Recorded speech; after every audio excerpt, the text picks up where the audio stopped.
Senator Warnock didn't know who he is. He's one of the guys that said you can't serve God and the military at the same time. People don't want to talk about that. Even I've had a lot of law enforcement to support me as well. And he made a statement about them, calling them names, where they attack me on issues that they know he cannot win on. These people has endorsed me because they know I'm going to fight for them.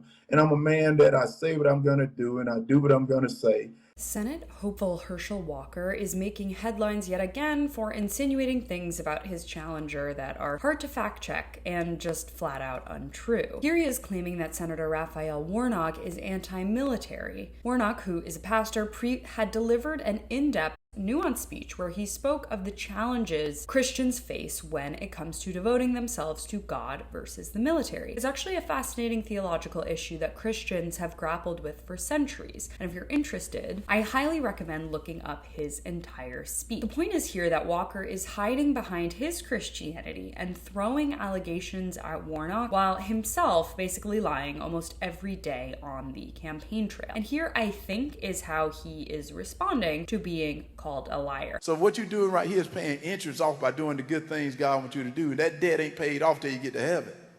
But then now you could go the other way too. That meaning you went back on that debt. You didn't pay your loan, so now you go the other way.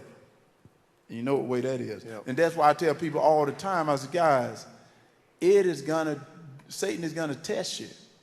And don't think he's not coming after me. I'm telling you, he's coming because I mention Jesus all the time.